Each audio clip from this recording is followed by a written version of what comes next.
One thing I know for certain is that the system failed Lindsay Clancy. Lindsay tried every step of the way to get the help that she needed and went to all of the resources imaginable, and every step of the way was failed by the system. When it came to her doctors and when it comes to her own investigation, there are so many holes in the story. Now you have people trying to protect Patrick Clancy, who is the only person on the trial that shows zero emotion whatsoever. Even a police officer that was one of the first people on the scene showed more emotion than Patrick himself. His breathing was anxious and tense the entire time. Yet Patrick is just dead stone the entire time he's talking. The police had seized a number of pill bottles, and then you also had a number of pill bottles. Is that right? Right. And the pill bottles that you had, do you recall, what are the circumstances that you had them in a bag in your car? So what they would do is they would say, give that old prescription to your husband, he'll discard it, and then continue taking from the new prescription. When the DA yesterday went through that there were scripts and there were pills with a 30 count, but then there's 27 and 3 were gone, but that's because she wasn't taking her medication. That's not the case. It was what you were told to do, right? Correct. Yeah. Without that context, it paints a different picture. There's a few problems with what Patrick is saying, because the thing is that Lindsay was always told that she was able to handle her own medications. The only reason why they would ever tell him to be the one that's, getting rid of them would be if she wasn't able to handle her own medications, because they would have it in a lockbox and it would be controlled. And he would be witnessing her taking the medications, and it would be a whole thing. There would be an entire process. So they wouldn't be letting her to just have any of the medications out and about in the house, which he even said they were all throughout the house. They were in a drawer that was never taken by the police. There were some that were in the kitchen, in his car. Ones in his car he's claiming are the ones that were discontinued, that he claimed to have been told to be the one that gets rid of them. Now, let's just pretend and humor him for a second. He went to CVS. CVS has a thing where you can get rid of them. So why would he have not taken the bag inside with him when he went to get rid of them then? How long were they in his car for?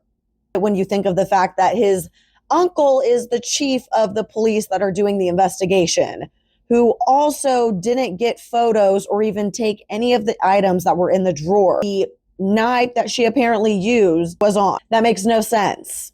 Unless something else is going on. You need to go to CVS because there's things you can buy on Amazon or even get at the store to dispose of the medications right then and there. You don't need to put them in your car and wait forever. You can literally do it right there in the moment. Another issue with the investigation is that Patrick sent a work email during a time that he claimed that he was actually going to run all of his errands. So he claims that it was on his phone. That's how he sent the email. However, they proved that it was done on his work computer, which means that he would have been at home when the alleged crime took place.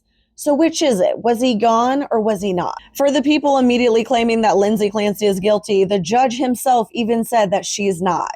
So as of right now, no, Lindsay has not been proven guilty of anything. This is a criminal case, and the defendant was charged by the way of an indictment on 3 counts. All right. Now, you have to understand that an indictment is not itself any evidence of the defendant's guilt whatsoever. It's merely the formal way of accusing a person of a crime in order to bring her here to this courtroom for trial. You are not to draw any inference of guilt from the indictments or from the fact that she was indicted and formally charged. Now, in every criminal case, the defendant is presumed to be innocent unless and until she's proven guilty beyond a reasonable doubt. The law requires the Commonwealth, that is the prosecution, to prove that the defendant is guilty beyond a reasonable doubt. The law does not require the defendant to prove her innocence or to produce any evidence. At the end of this trial, you must find the defendant not guilty unless the Commonwealth has proved to you beyond a reasonable doubt that the defendant has committed each or any of the offenses with which she's charged. Police did not find any fingerprints. Bottom line is that you didn't get any fingerprints. Correct. Let's shift the focus over to the doctor, shall we? Lindsay ended up doing a postpartum survey, and she scored 23, indicating severe depression, and scored 21, which is higher than the threshold for the most severe anxiety. With that score, do you want to know what her doctors did? Despite those scores, they concluded that she had no postpartum depression. Are you kidding me? So when you want to say that Lindsay is guilty, no, her doctors are guilty. She indicated she was communicating every step of the way. Hey, I have issues. These are the symptoms I'm having. This is what's going on. She indicated and was communicating every step of the way. And every single time her doctors failed her. The last time that she saw her psychiatrist, they saw her for 17 minutes. That's it. She has all these issues going on and you're going to see her for 17 minutes and just be like, here's something else to take. That is not how this works. And these medications have serious consequences. They have serious side effects that need to actually be taken seriously. Western civilization is way too happy with just, hey, here's something else to take. Take this, instead of looking at the deeper rooted issues. In December 2022, Lindsay met virtually with a crisis support clinician, and she was seeking help yet again. They told her that because she didn't have a deletion plan, there was nothing that they could do for her. She is obviously needing help, and all you can say is, well, there's no plan, so we've got nothing for you.